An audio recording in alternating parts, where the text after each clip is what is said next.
Welcome back to my channel.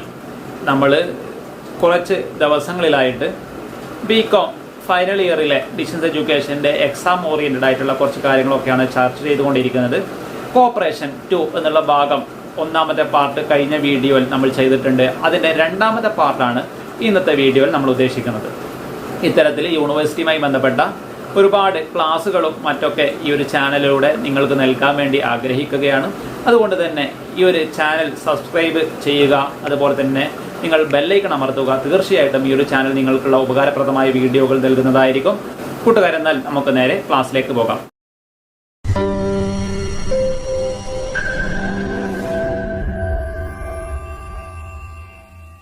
Corporation 2 അതിലെ ആദ്യത്തെ ഭാഗം നമ്മൾ കഴിഞ്ഞ പാർട്ടിൽ പഠിച്ചിട്ടുണ്ട്. അതിലെ രണ്ടാമത്തെ പാർട്ട്, രണ്ടാമത്തെ ചാപ്റ്റർ മുതൽ രണ്ടാമത്തെ ചാപ്റ്റർ വരെയാണ് കഴിഞ്ഞ പാർട്ടിൽ നമ്മൾ വിശദീകരിച്ചത്. അതിൻ്റെ വീഡിയോ ഡിസ്ക്രിപ്ഷനിൽ അതിൻ്റെ ലിങ്ക് നൽകിയിട്ടുണ്ട്. ആവശ്യമുള്ളവർക്കൊക്കെ ഉപയോഗപ്പെടുത്താവുന്നതാണ്. ഇത് നമ്മൾ മൂന്നാമത്തെ ചാപ്റ്റർ മുതൽ, മൂന്നാമത്തെ ചാപ്റ്ററിൽ പറയുന്നത് മാനേജ്മെന്റ് ഓഫ് കോപ്പറേറ്റീവ് സൊസൈറ്റിയാണ്. കോപ്പറേറ്റീവ് സൊസൈറ്റി ആക്ടിലെ 27 മുതൽ 30 വരെയുള്ള സെക്ഷനിലാണ് കോപ്പറേറ്റീവ് സൊസൈറ്റീൻ്റെ മാനേജുമായി ബന്ധപ്പെട്ട കാര്യങ്ങൾ ചർച്ച ചെയ്യുന്നത്. Cooperative society, management of cooperative society എന്നുള്ളത് ചോദിച്ചാൽ സെക്ഷൻ 27 മുതൽ 30 വരെയുള്ള കാര്യങ്ങളും അതിൻ്റെ കൂടെ കുറച്ച് റൂളുകളുമാണ് നമ്മൾക്ക് പഠിക്കാനുള്ളത്. അതായത് മാനേജ്മെന്റ് ഓഫ് കോപ്പറേറ്റീവ് സൊസൈറ്റി എന്ന് പറയുന്നത് രണ്ട് രീതിയിലുള്ള മാനേജ്മെന്റ് സംവിധാനമാണ് കോപ്പറേറ്റീവ് സൊസൈറ്റിക്കുള്ളത്. അതിൽ ഒന്ന് ജനറൽ ബോഡിയാണ്, മറ്റൊന്ന് മാനേജിംഗ് കമ്മിറ്റിയാണ്. ജനറൽ ബോഡി എന്ന് പറയുന്നത് സെക്ഷൻ 27 വിശദീകരിക്കുന്നു. മാനേജിംഗ് കമ്മിറ്റി എന്നുള്ളത് സെക്ഷൻ 28 വിശദീകരിക്കുന്നുണ്ട്. നമ്മൾ പറഞ്ഞല്ലോ, മാനേജ്മെന്റ് ഓഫ് കോപ്പറേറ്റീവ് സൊസൈറ്റി എന്നുള്ളത് ജനറൽ ബോഡി ഉണ്ടൊന്ന്, മറ്റൊന്ന് മാനേജിംഗ് കമ്മിറ്റിയാണ്. ഈ ജനറൽ ബോഡി എന്ന് പറയുന്നതിനെ നമ്മൾ വീണ്ടും കുറേ രീതിയിൽ തരംതിരിക്കുകയാണ്. First general body, last general body, annual general body, special general body, representative general body. ഇങ്ങനെ 5 രീതിയിൽ നമ്മൾ ജനറൽ ബോഡിയെ വീണ്ടും ക്ലാസിഫൈ ചെയ്യണം. സെക്ഷൻ 27 ജനറൽ ബോഡി എന്താണെന്ന് പഠിച്ചു. മാനേജിംഗ് കമ്മിറ്റി എന്നുള്ളത് സെക്ഷൻ 28 ആണ്. ഫസ്റ്റ് ജനറൽ ബോഡി റൂൾ 8 വരുന്നത്. അതുപോലെ തന്നെ ആനുവൽ ജനറൽ ബോഡി സെക്ഷൻ 29 വരുന്നത്. അതുപോലെ തന്നെ സ്പെഷ്യൽ ജനറൽ ബോഡി സെക്ഷൻ 30 വരുന്നത്. അതുപോലെ തന്നെ റെപ്രസെൻറ്റേറ്റീവ് ജനറൽ ബോഡി റൂൾ 34 വരുന്നത്. ഓക്കെ, ഈ ഒരു സെക്ഷനുകളും റൂളുകളുമാണ് general management of cooperative society എന്നുള്ള ഭാഗത്ത് നമുക്ക് പഠിക്കാനുള്ളത്. അതായത് എന്താണ് ജനറൽ ബോഡി എന്നുള്ളത് സെക്ഷൻ 27 അതുപോലെ തന്നെ types of general body. First general body meeting ഉണ്ട്, റൂൾ 8 വിശദീകരിക്കുന്നു. ലാസ്റ്റ് ജനറൽ ബോഡി മീറ്റിംഗ് ഉണ്ട്. അതുപോലെ തന്നെ മൂന്നാമത് ആനുവൽ ജനറൽ ബോഡി ഉണ്ട്, സെക്ഷൻ 29 വിശദീകരിക്കുന്നു. 4 സ്പെഷ്യൽ ജനറൽ ബോഡി ഉണ്ട്, സെക്ഷൻ 30 വിശദീകരിക്കുന്നു. അതുപോലെ തന്നെ അഞ്ചാമത്തെ ടൈപ്സ് ഓഫ് ജനറൽ ബോഡിയാണ് റെപ്രസെൻറ്റേറ്റീവ് ജനറൽ ബോഡി. അതും കൂടി സെക്ഷൻ റൂള് ഈ 34 ഇത് വിശദീകരിക്കുന്നുണ്ട്. തുടങ്ങിയ ഭാഗങ്ങളൊക്കെ നിങ്ങൾ നിർബന്ധമായി പഠിച്ചു വെക്കുക. മാനേജ്മെന്റ് ഓഫ് കോപ്പറേറ്റീവ് സൊസൈറ്റി എന്നുള്ള ഭാഗത്ത് അതേപോലെ അഡ് ഹോക്ക് കമ്മിറ്റി എന്താണ് അഡ് ഹോക്ക് കമ്മിറ്റി എന്നുള്ളതും നമ്മൾ എക്സാമിനൊക്കെ ചോദിച്ചിട്ട് കാണാറുണ്ട്. അതുകൊണ്ട് ഈ ഭാഗങ്ങളൊക്കെ നിങ്ങൾ പഠിക്കുക. 2 വെയിറ്റേജിന് എന്താണ് മാനേജിംഗ് കമ്മിറ്റി എന്നുള്ളത് സെപ്പറേറ്റ് ആയിട്ടും, എന്താണ് മാനേജിംഗ് കമ്മിറ്റി എന്നുള്ളത് സെപ്പറേറ്റ് ആയിട്ടും 2 വെയിറ്റേജിന് സെക്ഷൻ 28 ചോദിക്കാറുണ്ട്. ഫങ്ഷൻസ് ഓഫ് മാനേജിംഗ് കമ്മിറ്റി, അതിന് തൊട്ടടിയിലും ഫങ്ഷൻസ് ഓഫ് മാനേജിംഗ് കമ്മിറ്റി, ആ ഭാഗങ്ങളും കൂടി നിങ്ങൾ ഈ ഒരു ഭാഗത്ത് പഠിച്ചു വെക്കുക. ഈ ഒരു പാഠഭാഗത്തിൽ മാനേജ്മെന്റ് ഓഫ് കോപ്പറേറ്റീവ് സൊസൈറ്റി എന്നുള്ള ഭാഗത്തിൽ 27 മുതൽ 30 വരെയുള്ള റൂളുകളും സെക്ഷനുകളും അതുപോലെ തന്നെ ചില റൂളുകളും പഠിക്കാനുണ്ട്. അതുപോലെ തന്നെ ഈ ഭാഗത്ത് വരുന്നതാണ് നമ്മൾ പറഞ്ഞല്ലോ, ജനറൽ ബോഡിയും ഉണ്ട്, അതുപോലെ തന്നെ മാനേജിംഗ് കമ്മിറ്റിയും ഉണ്ട്. ഈ മാനേജിംഗ് കമ്മിറ്റി എന്താണ് 2 വെയിറ്റേജിന് വരാറുണ്ട്. മാനേജിംഗ് കമ്മിറ്റിയുടെ ഫങ്ഷൻസ്, മാനേജിംഗ് കമ്മിറ്റിയുടെ പവേഴ്സുകൾ ഒക്കെ ആ ഭാഗത്ത് വരാറുണ്ട്. പിന്നെ ഈ ഒരു ഭാഗത്ത് ഇമ്പോർട്ടൻ്റ് ആയിട്ടുള്ള മറ്റൊരു ക്വസ്റ്റ്യൻ വരുന്നത് state cooperative election commission. State cooperative election commission 2 വെയിറ്റേജിനും 4 വെയിറ്റേജിനും മാറി ചോദിച്ചു കാണാറുണ്ട്. State cooperative election commission section 28 പറയുന്നത് സ്റ്റേറ്റ് കോപ്പറേറ്റീവ് ഇലക്ഷൻ കമ്മീഷനെ കുറിച്ച് പറയുന്നത്. അതുപോലെ തന്നെ ഇതുമായി ബന്ധപ്പെട്ടതാണ് ഇലക്ഷൻ പ്രൊസീജിയർ. റൂൾ 35 വിശദീകരിക്കുന്നതാണ് ഇലക്ഷൻ പ്രൊസീജിയർ. ഇമ്പോർട്ടൻ്റ് ആണ്, പഠിച്ചിരിക്കുക. അതിൽ ഒന്നാമതാണ് ഡിസിഷൻ ടു കണ്ടക്ട് എലക്ഷൻ. രണ്ടാമത്തെ point appointment of returning officer appointment ചെയ്യുക. Third one issue of voters list എന്ത് ചെയ്യുക, ഇഷ്യൂ ചെയ്യുക. Issue of election notice issue ചെയ്യുക. അതുപോലെ തന്നെ പിന്നെ വരുന്നതാണ് ഫില്ലിംഗ് ഓഫ് നോമിനേഷൻ എന്ത് ചെയ്യുക, ഫില്ല് ചെയ്യുക.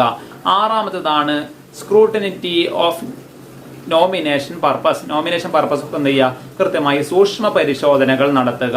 ഏഴാമത്താണ് വിഡ്രോവൽ ഓഫ് നോമിനേഷൻ, പിൻവലിക്കാനുള്ള, കുറച്ചാളുകളൊക്കെ വോട്ട് സ്ഥാനാർത്ഥി അത് പിൻവലിക്കില്ല, അതിനുള്ള ഇതാണ് വിഡ്രോവൽ ഓഫ് നോമിനേഷൻ. എട്ടാമതാണ് പബ്ലിക്കേഷൻ ഓഫ് വാലിഡ് നോമിനേഷൻ, പിന്നെയുള്ള സ്ഥാനാർത്ഥികളൊക്കെ എന്ത് ചെയ്യുക, പബ്ലിക്കേഷൻ ചെയ്യുക. ഒമ്പതാമത്തതാണ് പോളിംഗ്, വോട്ട് നടത്തുക. പത്താമത് conducting of voters and declaration of result എന്ത് ചെയ്യുക, ഡിക്ലറേഷൻ ചെയ്യുക. ഇങ്ങനെ 10 സ്റ്റെപ്സ് നമ്മുടെ സാധാരണ രീതിയിൽ നമ്മളെ സ്ഥാനാർത്ഥികൾ നമ്മളെ രീതിയിൽ ഇലക്ഷൻ നടക്കുന്നത് പോലെ തന്നെ കോപ്പറേറ്റീവ് സൊസൈറ്റിന്റെ ഇലക്ഷനിലൂടെയാണ് എന്ത് ചെയ്യുക, അതിലെ മാനേജ്മെന്റ് കമ്മിറ്റീനൊക്കെ തീരുമാനിക്കുക. ആ തീരുമാനിക്കുന്നതിനുള്ള വോട്ടിംഗ് പ്രൊസീജിയർ, ഇലക്ഷൻ പ്രൊസീജിയർ ആണ് ഈ 10 പോയിന്റിലൂടെ നമ്മൾ പറഞ്ഞത്. ഈ ഒരു പോയിന്റുകൾ നിങ്ങൾ നിർബന്ധമായിട്ടും പഠിച്ചു വെക്കുക.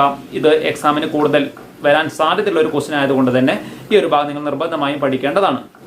പിന്നെ ഈ ഒരു ഭാഗത്ത് വരുന്നതാണ് എന്താണ് കോറം എന്നുള്ളത്. Quorum means minimum number of person to be present to the constitute a valid meeting. ഒരു മീറ്റിംഗിൽ പങ്കെടുക്കാനുള്ള ഒരു മിനിമം മെമ്പേഴ്സിന്റെ എണ്ണത്തിന്, അതായത് ജനറൽ ബോഡി മീറ്റിംഗിൽ അതിൽ 1/5 ആണ്, മാനേജ്മെന്റ് കമ്മിറ്റിയിൽ അത് 50% ആണ്. ക്വാറം 1 വെയിറ്റേജിനൊക്കെ വരാറുണ്ട്. എന്താണ് അജണ്ട, മീറ്റിംഗിൽ ചർച്ച ചെയ്യുന്ന കാര്യങ്ങൾ നമ്മൾ നോട്ടീസിൽ കൃത്യമായി ചെയ്യുമല്ലോ, 1/1 ആയിട്ട് അതിനെന്താ പറയുക, അജണ്ട എന്ന് പറയുക. ആ ഭാഗങ്ങളൊക്കെ ചോദിക്കാറുണ്ട്. ഇതിനുശേഷം 34 വരെയുള്ള സെക്ഷനുകൾ സ്പെഷ്യലായിട്ട് 2 വെയിറ്റേജിനോ 1 വെയിറ്റേജിനോ ചോദിക്കുന്ന സെക്ഷനുകളാണ്. 31 മുതൽ 34 വരെ. Section 31 government nominees in the committee of a society. Cooperative സൊസൈറ്റിയിൽ എന്താവും, കമ്മിറ്റിയിൽ ഗവൺമെന്റ് നോമിനീസിനെ നിയമിക്കണമെന്നുള്ള ഓർഡർ ഉണ്ട്. അതെങ്ങനെയാണ് തുടങ്ങിയ കാര്യങ്ങളൊക്കെയാണ് സെക്ഷൻ 31 പറയുന്നത്. Section 32 super session of a കമ്മിറ്റിനെ എങ്ങനെയാണ് പിരിച്ചുവിടുക എന്നുള്ള കാര്യങ്ങളൊക്കെയാണ് 32 പറയുന്നത്. 33ാമത്തെ സെക്ഷനിൽ appointment of a administrator or new committee, എങ്ങനെയാണ് അഡ്മിനിസ്ട്രേറ്ററെയും അതുപോലെ ന്യൂ കമ്മിറ്റിനെയൊക്കെ അപ്പോയിന്റ്മെന്റ് ചെയ്യുക എന്നുള്ള കാര്യങ്ങൾ സെക്ഷൻ 33 പറയുന്നുണ്ട്. അതുപോലെ തന്നെ section 34 securing possession of record, അതുമായി ബന്ധപ്പെട്ട റെക്കോർഡിന്റെ പൊസഷനുമായി ബന്ധപ്പെട്ട കാര്യങ്ങൾ സെക്ഷൻ 34 പറയുന്നുണ്ട്. ഓക്കെ, നമ്മൾ മാനേജ്മെന്റ് കമ്മിറ്റീന്റെ ഭാഗങ്ങളൊക്കെയാണ് ഏകദേശം കഴിഞ്ഞത്. ആ ഭാഗങ്ങളിലുള്ള 31 മുതൽ 34 വരെ സാധാരണ രീതിയിൽ വേറെ തന്നെ ചോദിക്കുന്ന ചില സെക്ഷനുകളാണ്. ഇതൊക്കെ ജസ്റ്റ് ഒന്ന് നോക്കി വെക്കുക. അതുപോലെ തന്നെ പിന്നീട് എസ്എ ക്വസ്റ്റ്യനൊക്കെയായി 2 വെയിറ്റേജിന് പാരഗ്രാഫ് ക്വസ്റ്റ്യനൊക്കെയായി വരാൻ സാധ്യതയുള്ള മറ്റൊന്നാണ് പ്രിവിലേജസ് ഓഫ് കോപ്പറേറ്റീവ് സൊസൈറ്റി. 35 മുതൽ 41 വരെയുള്ള സെക്ഷനുകളാണ് പ്രിവിലേജസ് ഓഫ് കോപ്പറേറ്റീവ് സൊസൈറ്റി നമ്മൾക്ക് പഠിക്കാനുള്ളത്. 35 മുതൽ 41 വരെയുള്ള സെക്ഷനുകളാണ് പ്രിവിലേജസ്. കുറെ ആനുകൂല്യങ്ങൾ എവിടുന്ന് കിട്ടും, ഗവൺമെന്റിൽ നിന്നും മറ്റൊക്കെ കുറെ ഗ്രാന്റുകളും ആനുകൂല്യങ്ങളൊക്കെ കോപ്പറേറ്റീവ് സൊസൈറ്റിക്ക് കിട്ടും. ആ ഒരു ഭാഗമാണ് 35 മുതൽ നമുക്ക് 41 വരെയുള്ള ഭാഗങ്ങളിൽ പഠിക്കാനുള്ളത്. ഓക്കെ, 35ാമത്തെ സെക്ഷനിൽ പറയുന്നുണ്ട് first charge on certain assets. അതാണ് 35ാമത്തെ സെക്ഷനിൽ പറയുന്നത്. 36ാം സെക്ഷൻ ചാർജ് ഓൺ ലാൻഡ്, അതുമായി ബന്ധപ്പെട്ട കാര്യങ്ങൾ പറയുന്നു. Section 37 deduction from salary to meet society claims. Salary എങ്ങനെയാണ് ഡിഡക്ട് ചെയ്യുക തുടങ്ങിയ കാര്യങ്ങളൊക്കെയാണ് പറയുന്നത്. Section 38 charges and set off in respect of share of interest of member in the capital of a society തുടങ്ങിയ ബന്ധപ്പെട്ട കാര്യങ്ങൾ സെക്ഷൻ 38 പറയുന്നു. 39 section 39 share or interest or reserve fund not liable to be attachment. 39, 40 exemption from tax duties and fees. 41 exemption from compulsory registration of instrument തുടങ്ങിയ 35 മുതൽ 41 വരെയുള്ള സെക്ഷനുകൾ privileges ആണ് പറയുന്നത്. Cooperative സൊസൈറ്റിക്ക് കിട്ടുന്ന പ്രിവിലേജസുമായി ബന്ധപ്പെട്ട കാര്യങ്ങളാണ് ഇവിടെ ചർച്ച ചെയ്യുന്നത്. ഇനി ബാക്കി ഉള്ള നമ്മൾക്ക് 42 മുതൽ തുടർന്ന് അങ്ങോട്ടുള്ള സെക്ഷനുകൾ വിശദീകരിക്കുന്നത് 53 വരെയും സ്റ്റേറ്റ് എയ്ഡ്സുകളെ കുറിച്ചാണ്. ഈ കോപ്പറേറ്റീവ് സൊസൈറ്റി കിട്ടുന്ന സഹായങ്ങളെ കുറിച്ചാണ്. ഗവൺമെന്റിൽ നിന്നും മറ്റൊക്കെ കിട്ടുന്ന സഹായങ്ങൾ. നേരത്തെ നമ്മൾ പ്രിവിലേജസ് ആനുകൂല്യങ്ങളെ കുറിച്ച് പഠിച്ചു. കോപ്പറേറ്റീവ് സൊസൈറ്റി കിട്ടുന്ന ആനുകൂല്യങ്ങൾ, കോപ്പറേറ്റീവ് സൊസൈറ്റി ആയതുകൊണ്ട് തന്നെ കിട്ടുന്ന ആനുകൂല്യങ്ങളാണ് പഠിച്ചത്. ഇവിടെ സ്റ്റേറ്റ് എയ്ഡ്സുകളാണ് ഗവൺമെന്റിൽ നിന്നൊക്കെ കിട്ടുന്ന സ്റ്റേറ്റ് എയ്ഡ്സുകളെ കുറിച്ചാണ് നമുക്ക് ഈ ഒരു ഭാഗത്ത് പഠിക്കാനുള്ളത്. സെക്ഷൻ 42 to 53 വരെയാണ് സ്റ്റേറ്റ് എയ്ഡ്സുകൾ വിശദീകരിക്കുന്നത്. സെക്ഷൻ 42 പറയുന്നത് direct shares capital participation of A government in the society. പിന്നെ ഗവൺമെന്റ് എന്ത് ചെയ്യും, നമ്മുടെ സൊസൈറ്റികളിലൊക്കെ ഡയറക്റ്റ് ആയിട്ട് വന്ന് ഷെയറുകളൊക്കെ സ്വീകരിക്കും. നമുക്ക് എന്തുണ്ടാവും, അത് ഷെയർ കിട്ടാൻ വേണ്ടി, കൂടുതൽ ക്യാപിറ്റൽ കിട്ടാൻ വേണ്ടി അതൊക്കെ കാരണമാവും. ഇനി 43 indirect share capital participation direct ആയിട്ടാണ്. ഇനി 43 പറയുന്നത് ഇൻഡയറക്റ്റ് ഷെയർ ക്യാപിറ്റൽ പാർട്ടിസിപ്പേഷൻ ആണ് പറയുന്നത്. Section 44 principal state partnership fund PSP fund. Section 44 principal state participation fund PSP fund separate ആയിട്ട് ചോദിച്ചു കാണാറുണ്ട്. PSP ഫണ്ട് എന്താണെന്നുള്ളത്. Section 45 subsidiary state partnership fund SSP fund, subsidiary state partnership fund. ആ ഭാഗങ്ങളും section 45 പറയുന്നുണ്ട്. 46 approval of A government four purchase of share. Section 47 liability to be limited in the respect of a certain share. Section 48 restriction on account of dividend. Section 49 indemnity of apex and central society. Section 50 disposal of share capital and dividend. Section 51 ഇനി section നേരെ 50 കഴിഞ്ഞ് section 53 ആണ് other forms of state aids. Section 53 other forms of state എയ്ഡ്സുകളും വിശദീകരിക്കുന്നുണ്ട്. നമ്മൾ ഈ ഒരു ഭാഗത്തുള്ള സെക്ഷനുകൾ പൂർണ്ണമായത് എന്താണെന്ന് പഠിക്കാൻ പറ്റിയിട്ടില്ലെങ്കിൽ പോലും ഈ ഒരു സെക്ഷന്റെ ഹെഡിങ്ങും എങ്കിലും നമ്മൾ എന്ത് ചെയ്യണം, ഓരോ ഭാഗത്തിന് മാനേജിംഗ് കമ്മിറ്റിയുമായി ബന്ധപ്പെട്ട സെക്ഷനുകൾ, കോപ്പറേറ്റീവ് സൊസൈറ്റി രജിസ്ട്രേഷനുമായി ബന്ധപ്പെട്ട സെക്ഷനുകൾ, അതുപോലെ തന്നെ സ്റ്റേറ്റ് എയ്ഡ്സുമായി ബന്ധപ്പെട്ട സെക്ഷനുകൾ, പ്രിവിലേജസുമായി ബന്ധപ്പെട്ട സെക്ഷനുകളുടെ പേരെങ്കിലും നിങ്ങൾ നിർബന്ധമായിട്ടും പഠിച്ചു വെക്കുക. എക്സാമിന് ആ പോയിന്റുകളൊക്കെ നല്ല കൃത്യമായി അണ്ടർലൈൻ ഒക്കെ ചെയ്ത് ഭംഗി എഴുതിയാൽ തന്നെ നമുക്കൊരു 4 വെയിറ്റേജ് ഉള്ളതിൽ 3 അല്ലെങ്കിൽ ഒരു 2.5 വരെയുള്ള മാർക്കുകളൊക്കെ സ്കോർ ചെയ്യാൻ വേണ്ടി പറ്റുന്നതാണ്.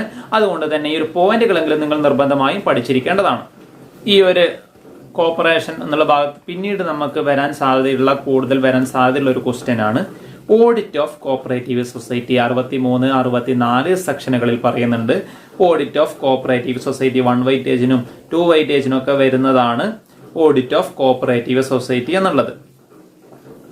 അതായത് 63 64 സെക്ഷനിലും കോപ്പറേറ്റീവ് സൊസൈറ്റിന്റെ audit process. 63 director of cooperative audit, director of cooperative audit DCA. ആരാണ് DCA? DCA ആണ് director of cooperative audit. DCA ആണ് എന്ത് ചെയ്യുക, ഈ ഒരു ഓഡിറ്റ് വർക്കിങ്ങളൊക്കെ കോപ്പറേറ്റീവ് സൊസൈറ്റിന്റെ എല്ലാ കോപ്പറേറ്റീവ് സൊസൈറ്റിന്റെ ഓഡിറ്റ് വർക്കൊക്കെ എന്ത് ചെയ്യുന്നത് അവരാണ് നിയന്ത്രിക്കുന്നത്, നടത്തുന്നതൊക്കെ.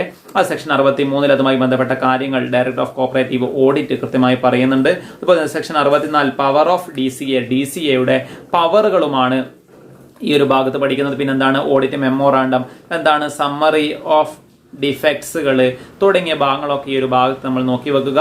ഇതിനുശേഷം പിന്നീട് വരുന്നത് കുറച്ച് സാധാരണ 1 വെയിറ്റേജിനൊക്കെ ചോദിക്കുന്ന ക്വസ്റ്റ്യനുകളാണ് പിന്നീടുള്ള സെക്ഷനുകളിൽ വരാറുള്ളത്. Section 65 enquiry. എന്താണ് എൻക്വയറി? ഇമ്പോർട്ടൻ്റ് ആണ്. എൻക്വയറി എന്താണ്? റൂൾ 66 പ്രകാരവും സെക്ഷൻ 65 എൻക്വയറി എന്താണെന്ന് പറയുന്നുണ്ട്. ആ ഭാഗങ്ങളൊക്കെ ഒന്ന് നോക്കണം, എൻക്വയറി എന്താണെന്നുള്ളത്. അതുപോലെ തന്നെ സർചാർജ്. Section 68 surcharge 1 weightage. അതായത് ഡിസ്പ്യൂട്ട്. എന്താണ് ഡിസ്പ്യൂട്ട് എന്നുള്ളതും സെറ്റിൽമെന്റ് ഓഫ് ഡിസ്പ്യൂട്ട് എന്നാണുള്ളതൊക്കെ പഠിക്കണം. അതുപോലെ പിന്നീട് വരുന്നതാണ് cooperative arbitration court. Section 70A പറയുന്ന കോപ്പറേറ്റീവ് ആർബിട്രേഷൻ കോർട്ട്. തർക്കങ്ങളും മറ്റൊക്കെ വന്നാൽ പരിഹരിക്കുന്ന കോർട്ടാണ്. കോപ്പറേറ്റീവ് സൊസൈറ്റിയുമായി ബന്ധപ്പെട്ട എന്ത് തർക്കങ്ങളും മറ്റൊക്കെ ഉണ്ടെങ്കിൽ കോപ്പറേറ്റീവ് ആർബിട്രേഷൻ കോർട്ടിനാണ് എന്ത് ചെയ്യുക, അത് പരിഹരിക്കുക. സെക്ഷൻ 70A പറയുന്നുണ്ട്. സെക്ഷൻ 81 കോപ്പറേറ്റീവ് ട്രൈബ്യൂണൽ ഇതുമായി ബന്ധപ്പെട്ട കാര്യങ്ങൾ 1 വെയിറ്റേജിന് വരാറുണ്ട്. അതൊക്കെ കൃത്യമായി നിങ്ങൾ നോക്കി വെക്കുക. ഈ ഒരു ഭാഗത്ത് വരുന്ന essay ക്വസ്റ്റ്യനുകളിൽ പെട്ടതാണ് winding up of cooperative society, liquidation of cooperative society. ഒരു കോപ്പറേറ്റീവ് സൊസൈറ്റി എങ്ങനെയാണ് വൈൻഡ് അപ്പ് ചെയ്യുക, നിർത്തലാക്കുക എന്നുള്ള liquidation of cooperative society. Section 71 മുതൽ 74 വരെയാണ് ലിക്വിഡേഷൻ ചർച്ച ചെയ്യുന്നത്. അത് section 71 liquidation. Section 71 liquidation. Section 72 appointment of A liquidator. ഇങ്ങനെ ലിക്വിഡേഷൻ ചെയ്യാൻ തീരുമാനിച്ച ലിക്വിഡേറ്റർ അപ്പോയിന്റ്മെന്റ് ചെയ്യണം തുടങ്ങിയ കാര്യങ്ങൾ 72 പറയുന്നു. Appointment of A liquidator separate ആയിട്ട് 2 വെയിറ്റേജും ചോദിക്കാറുണ്ട്. അതുപോലെ തന്നെ സെക്ഷൻ 73 പവർ ഓഫ് ലിക്വിഡേറ്റർ. ഈ ഒരു ലിക്വിഡേറ്ററിന്റെ പവർ എന്തൊക്കെയാണ്? സെക്ഷൻ 74 ക്യാൻസലേഷൻ ഓഫ് രജിസ്ട്രേഷൻ തുടങ്ങിയ 71 മുതൽ 74 വരെയാണ് liquidation of cooperative society, winding up of cooperative society പഠിക്കുന്നത്. പിന്നീട് ചില ക്വസ്റ്റ്യനുകൾ വരാറുള്ളത് കോപ്പറേറ്റീവ് യൂണിയനെ കുറിച്ചിട്ടുള്ള കുറച്ച് ചോദിക്കാറുണ്ട്. സർക്കിൾ കോപ്പറേറ്റീവ് യൂണിയൻ സെക്ഷൻ 88 പറയുന്നുണ്ട്. സർക്കിൾ കോപ്പറേറ്റീവ് യൂണിയൻ നമ്മൾ കഴിഞ്ഞ് ചർച്ച ചെയ്തത് എന്താണ്? Winding up of cooperative society 71 മുതൽ 74 വരെ. പിന്നെന്ത് ചെയ്യുക, ഈ ഒരു കോർപ്പറേഷനിലെ ഭാഗത്ത് പിന്നീട് വരുന്നതാണ് എന്താണ് കോപ്പറേറ്റീവ് യൂണിയനുകൾ. സർക്കിൾ കോപ്പറേറ്റീവ് യൂണിയൻ ഉണ്ട് സെക്ഷൻ 88. അതിന്റെ ഫംഗ്ഷൻസുകൾ ചിലപ്പോഴൊക്കെ വരാനുണ്ട്. അതുപോലെ തന്നെ state cooperative union SCU, circle cooperative union എന്താണ് അതിന്റെ ഫംഗ്ഷൻസും അതും എന്ത് ചെയ്യും വെയിറ്റേജിനൊക്കെ വരാറുണ്ട്. ഈ ഒരു ഭാഗങ്ങൾ നിങ്ങൾ നോക്കി വെക്കുക. അതുപോലെ തന്നെ പിന്നീട് അതർ ലോസുമായി ബന്ധപ്പെട്ട ചില ഭാഗങ്ങളാണ് പിന്നെ നിങ്ങളുടെ ടെക്സ്റ്റ് ബുക്കിൽ നൽകിയിട്ടുള്ളത്. അതർ ലോസിൽ എന്താണ് summons, procedure of issuing of summons നിർബന്ധമായി നിങ്ങൾ നോക്കി വെക്കുക. എന്താണ് summons, procedure of issue of summons, ആ ഭാഗങ്ങൾ ഫോർ വെയിറ്റേജിന് വന്നിട്ട് കാണുന്നുണ്ട്. അതായത് നമ്മൾ ഈ കോർപ്പറേഷൻ്റെ ഏകദേശം ഒരു ഔട്ട്ലൈൻ നിങ്ങൾക്ക് നൽകി കഴിഞ്ഞിട്ടുണ്ടോ എന്ന് തോന്നും.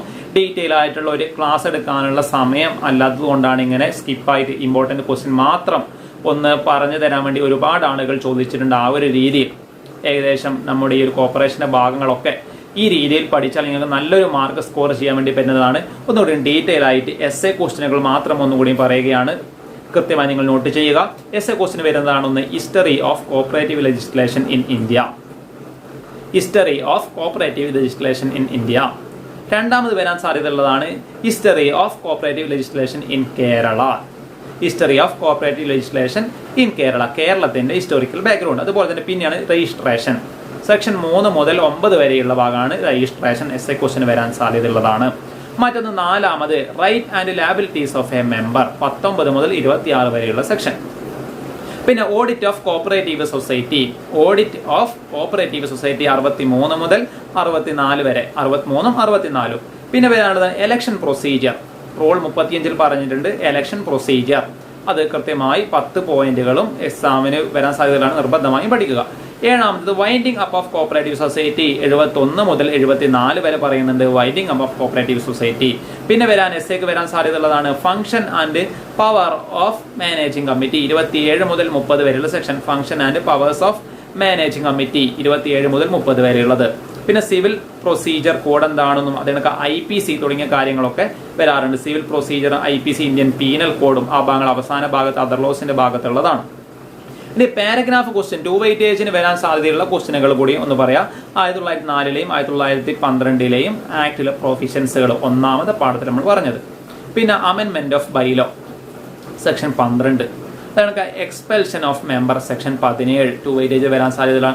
Type of general body, general body, special general body ഉണ്ട്, ഫസ്റ്റ് ജനറൽ ബോഡി ഉണ്ട്, അതുപോലെ തന്നെ ആനുവൽ ജനറൽ ബോഡി മീറ്റിംഗ് ആണ്. 5 തരം ജനറൽ ബോഡി ഉണ്ട്. ആ കാര്യങ്ങളൊക്കെ ടൈപ്സ് ഓഫ് ജനറൽ ബോഡി വരുന്നതാണ്. പിന്നെ super session of managing committee, super session of managing committee. ഇനി പ്രിവിലേജസ് ഓഫ് കോപ്പറേറ്റീവ് സൊസൈറ്റി 35 മുതൽ 41 വരെയുള്ള സെക്ഷനാണ് പ്രിവിലേജസ് ഓഫ് കോപ്പറേറ്റീവ് സൊസൈറ്റി. പിന്നെ സ്റ്റേറ്റ് എയ്ഡ്സ് 42 മുതൽ 53 വരെ സെക്ഷനിൽ പറഞ്ഞതാണ് സ്റ്റേറ്റ് എയ്ഡ്സ് പാരഗ്രാഫിന് വരാൻ സാധ്യതയുള്ളതാണ്. അതാണ് disposal of net profit 56 section 56 disposal of net profit. അതുപോലെ തന്നെ 9ാമത് പിന്നെ വരാൻ സാധ്യതയുള്ളതാണ് എൻക്വയറി സെക്ഷൻ 65. പിന്നെ സർചാർജ് സെക്ഷൻ 68. അത് CCU എന്താണ് സർക്കിൾ കോപ്പറേറ്റീവ് യൂണിയൻ SCU. പിന്നെ സ്റ്റേറ്റ് കോപ്പറേറ്റീവ് യൂണിയൻ 88, CCU 88 ആണ് section. SCU circle cooperative union 89ാമത്തെ സെക്ഷനാണ്. പിന്നെ എന്താണ് സെറ്റിൽമെന്റ് ഓഫ് ഡിസ്പ്യൂട്ട് പാരഗ്രാഫിന് വരാൻ സാധ്യതയുള്ളതാണ്. അതാണ് സമൻസ് പ്രൊസീജിയർ, നമ്മൾ പറഞ്ഞല്ലോ ലാസ്റ്റ് ഭാഗത്ത് പറഞ്ഞതാണ് സമൻസ് പ്രൊസീജിയർ. അതുപോലെ തന്നെ ടൈപ്പ് ഓഫ് എവിഡൻസ് ഇതും എന്താക്കാറുണ്ട് പാരഗ്രാഫ് ക്വസ്റ്റ്യനൊക്കെ ആയിട്ട് വരാറുണ്ട്. ചുരുക്കി പറഞ്ഞാൽ നമ്മൾ കോർപ്പറേഷനിൽ ഏകദേശം ഒരു ഭാഗങ്ങളൊക്കെ നമ്മൾ ഈ ഒരു പറഞ്ഞ രീതിയിലൊക്കെ നിങ്ങൾ പഠിക്കുകയാണെങ്കിൽ സെക്ഷൻ വെച്ച് കൃത്യമായി നമ്മൾ ഒന്നുകൂടി പറയുകയാണ്, കോർപ്പറേഷൻ എന്നുള്ള ഭാഗത്ത് നിങ്ങൾ നിർബന്ധമായി ആക്റ്റാണ് പഠിക്കുന്നത്. അതുകൊണ്ട് തന്നെ ആൻസർ ചെയ്യുന്ന സമയത്ത് കൃത്യമായി സെക്ഷനും കൂടി എന്ത് ചെയ്യണം, നിങ്ങളുടെ ആൻസർ ഷീറ്റിൽ ഇൻക്ലൂഡ് ചെയ്താൽ നല്ലൊരു മാർക്ക് നിങ്ങൾക്ക് സ്കോർ ചെയ്യാൻ വേണ്ടി പറ്റുന്നതാണ്. സെക്ഷനും റൂളുകളും പറഞ്ഞ ആ സെക്ഷൻ്റെ റൂളിൻ്റെ നമ്പർ കൃത്യമായി സെക്ഷൻ 3 രജിസ്ട്രാർ തുടങ്ങിയ രീതിയിൽ കൃത്യമായി ഓരോ സെക്ഷൻ ബേസ്ഡ് ആയിട്ട് തന്നെ നിങ്ങൾ എക്സാം എഴുതാൻ വേണ്ടി ശ്രമിക്കുക.